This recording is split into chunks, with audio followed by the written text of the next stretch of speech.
प्राचीन समय की बात है। एक छोटे से गांव में एक सीधी सादी लड़की सुमन अपनी सरलता और सुंदरता के लिए मशहूर थी। उसकी आंखों में सपनों की झलक और चेहरे पर मासूमियत का नूर था। वहीं उसी गांव में राजवीर नाम का एक बहादुर युवक था, जो अपने मजबूत इरादों और सच्चे दिल के लिए जाना जाता था। राजवीर का व्यक्तित्व ऐसा था कि लोग उसे सम्मान से देखते, पर उसके दिल में किसी खास के लिए एक खाली जगह थी। एक दिन गांव में मेले का आयोजन हुआ, जहां पहली बार सुमन और राजवीर की मुलाकात हुई। सुमन का लाल रंग का दुपट्टा हवा में लहराता हुआ राजवीर के पास आकर गिरा। जब राजवीर ने वो दुपट्टा उठाकर सुमन की ओर बढ़ाया, तो उनकी नजरें एक दूसरे से मिलीं। दोनों की आंखों में एक अद्भुत चमक थी, जैसे किसी ने उनकी आत्माओं को जोड़ दिया हो। मेले के बाद राजवीर और सुमन के बीच मिलने का सिलसिला शुरू हो गया।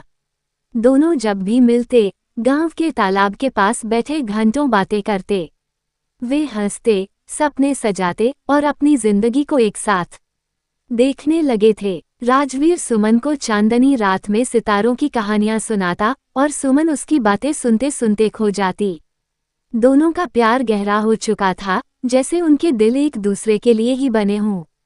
लेकिन एक दिन अचानक गांव में सुमन के विवाह की बात फैल गई। सुमन के माता पिता ने उसका रिश्ता तय कर दिया था।